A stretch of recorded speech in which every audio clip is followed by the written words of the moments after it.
Selamat datang di Siboim, siaran belajar online, interaktif, dan menyenangkan. Assalamualaikum warahmatullahi wabarakatuh. Semangat pagi, salam sejahtera untuk kita semua. Bagaimana kabar anak-anak hari ini? Jumpa lagi dengan Miss Frida. Semoga anak-anak selalu sehat dan bahagia. Semangat untuk mengikuti pembelajaran di rumah bersama Siboim. Jangan lupa untuk tetap menaati protokol kesehatan dengan mencuci tangan dengan sabun, memakai masker, dan menjaga jarak dimanapun kalian berada. Mari kita lindungi keluarga dan diri sendiri. Nah, sebelum belajar, jangan lupa berdoa agar apa yang disampaikan dapat kalian mengerti dan bermanfaat. Oke? Hari ini kita akan belajar materi kelas 4. Tema 8, daerah tempat tinggalku. Subtema 1, lingkungan tempat tinggalku. Pembelajaran 3. Apakah kalian sudah siap? Nah, apa saja yang akan kita pelajari hari ini? Kita akan belajar mengenai cerita fiksi yang ada di daerah kalian. Belajar mengenai karakteristik yang berbeda-beda setiap individu. Tujuan dari pembelajaran ini adalah 1. Anak-anak mampu menceritakan kembali dongeng yang berasal dari daerah mereka. Kedua, anak-anak dapat mengidentifikasi karakter individu. 3. Anak-anak dapat menyebutkan beragam mata pencaharian berdasarkan bentang alam Indonesia yang sangat beragam. Sebelum kita masuk ke pelajaran, marilah kita menyanyikan lagu dari Sabang sampai Merauke ciptaan R. Suharjo bersama-sama ya. 1, 2, 3. Dari Sabang sampai Merauke berjajar pulau-pulau, sambung menyambung menjadi satu, itulah Indonesia. Indonesia tanah airku, aku berjanji padamu menjunjung tanah airku Indonesia.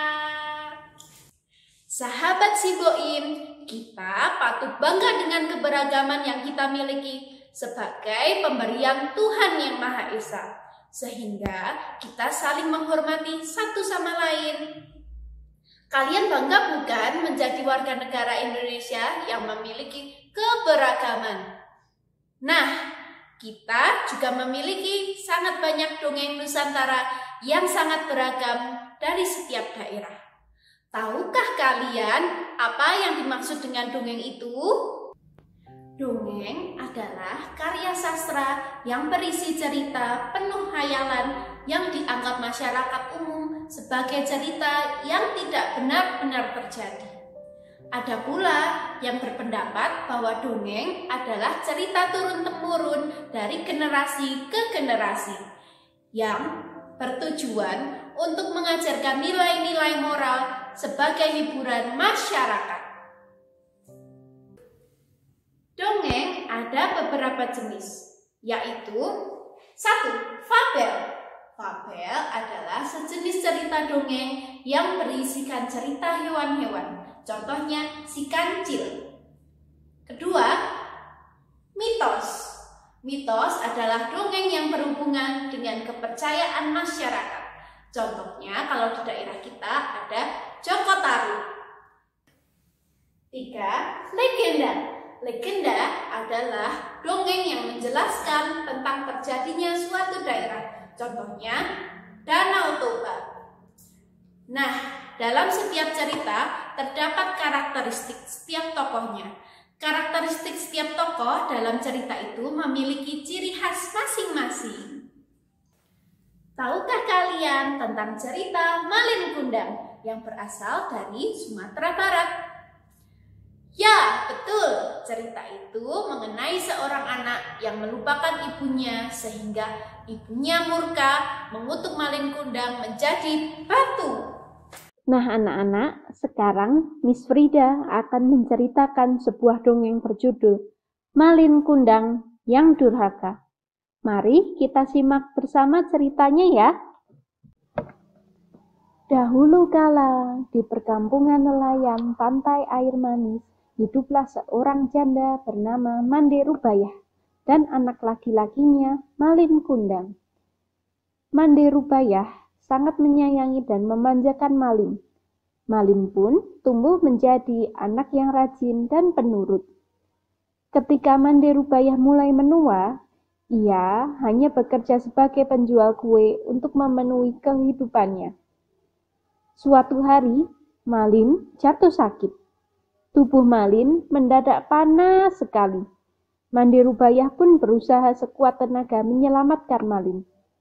Berkat usaha keras ibunya, sampai mendatangkan tabib, nyawa Malin berhasil diselamatkan. Setelah sembuh, ibunya semakin sayang kepada Malin. Begitu pula Malin. Ia sangat menyayangi ibunya. Kapal besar setahun sekali merapat ke pantai air manis.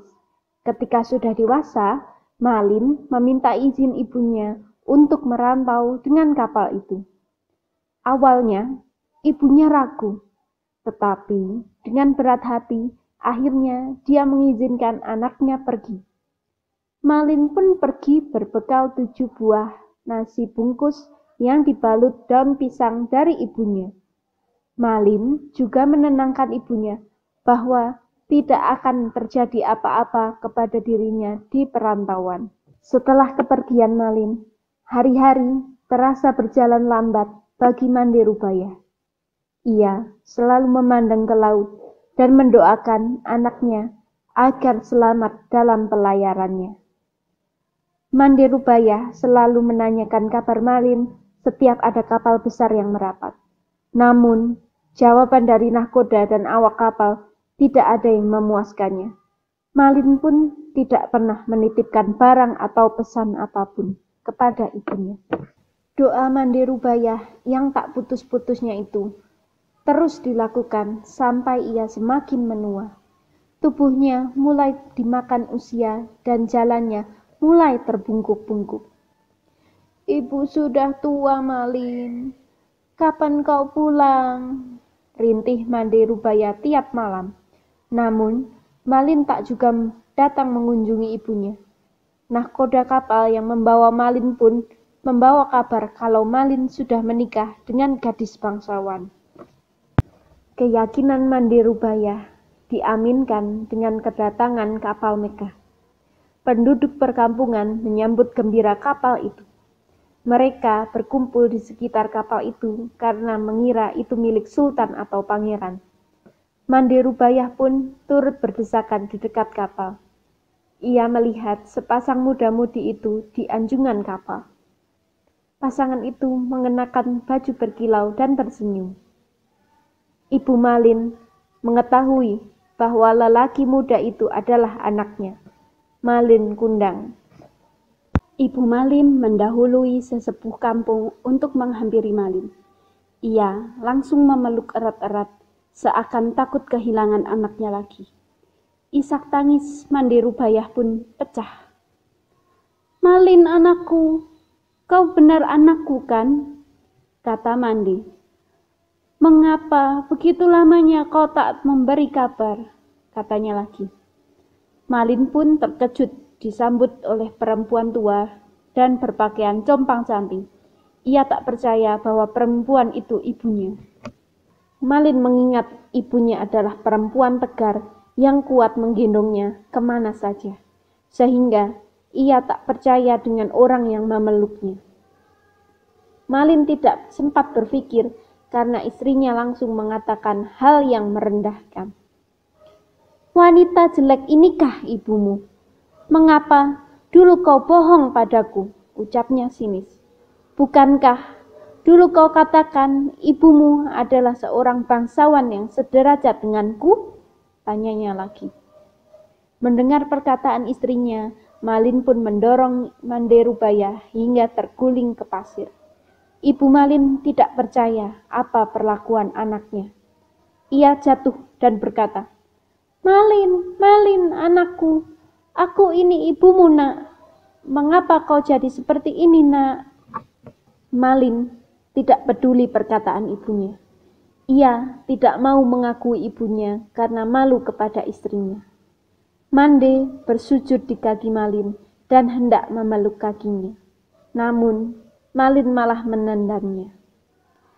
"Hai perempuan gila, aku bukan anakmu. Ibuku tidak seperti engkau, melarat dan kotor," kata Malin kepada ibunya. Mande Rubayah pun pingsan.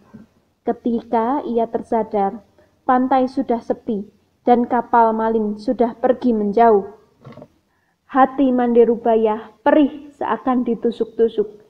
Ia tak menyangka anak laki-laki kesayangannya tega kepada ibunya sendiri. Ia menengadahkan tangan ke langit dan berdoa dengan hati pilu. "Ya Tuhan, kalau memang dia bukan anakku, aku maafkan perbuatannya tadi. Tapi kalau memang dia benar anakku, yang bernama Malin Kundang, aku mohon keadilanmu ya Tuhan," ucapnya pilu sambil menangis. Tiba-tiba, cuaca di tengah laut yang cerah berubah menjadi gelap. Hujan turun, badai dan petir menghantam kapal Malin Kundang.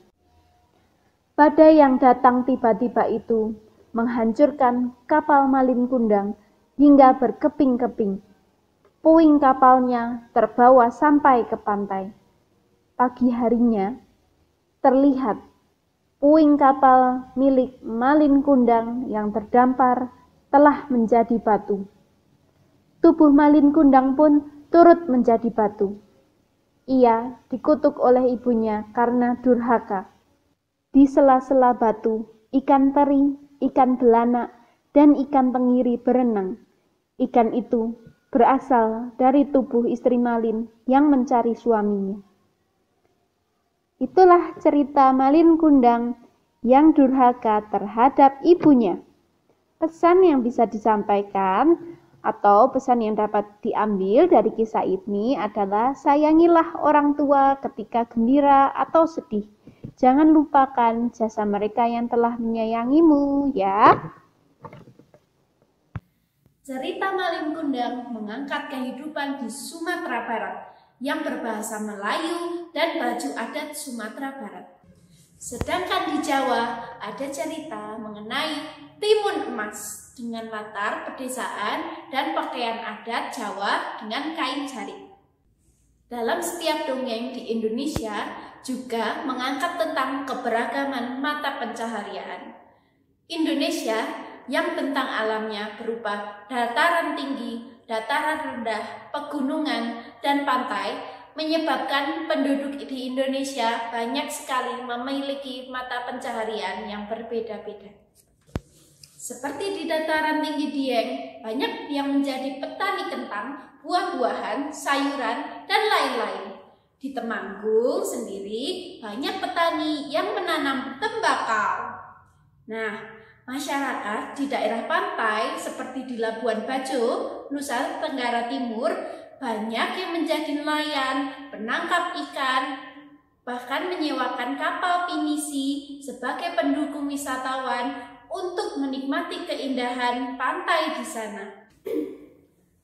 Pemandu wisata di Pulau Komodo juga merupakan salah satu mata pencaharian warga yang memanfaatkan potensi alam di sana. Penduduk yang ada di perkotaan biasanya bekerja di bidang industri dan jasa. Contohnya perawat di rumah sakit, PNS, dosen, pengacara, dan masih banyak yang lain. Coba kalian sebutkan apa saja mata pencaharian yang kalian ketahui di komen bawah ini ya. Dengan banyaknya keberagaman yang ada, tentunya kalian dapat belajar dari keberagaman tersebut. dan menghormati semua keberagaman yang dimiliki sebagai suatu anugerah yang justru harus menjadikan kita lebih bersatu lagi, menjadi bangsa Indonesia yang kuat dan rukun. Nah, tugas untuk anak-anak hari ini, coba kalian diskusikan dengan orang tua kalian di rumah apa saja cerita dongeng yang berasal dari daerah kalian. Kemudian, ceritakan kembali satu dongeng yang berasal dari daerah kalian dengan kalimat kalian sendiri. Jangan lupa sebutkan dengan jelas siapa saja tokoh yang ada dalam cerita dan hal apa yang bisa dipetik dari cerita dongeng tersebut. Hari ini kita telah belajar mengenai mata pencaharian penduduk di Indonesia, karakteristik individu, dan dongeng setiap daerah. Jangan lupa selalu bertanggung jawab terhadap tugas kalian, disiplin, dan selalu semangat untuk meraih cita-cita. Sobat Siboim, sampai di sini pembelajaran kita kali ini. Semoga bermanfaat bagi anak-anak semua ya. Tetap semangat, belajar di mana saja, kapan saja. Kalian luar biasa. Assalamualaikum warahmatullahi wabarakatuh.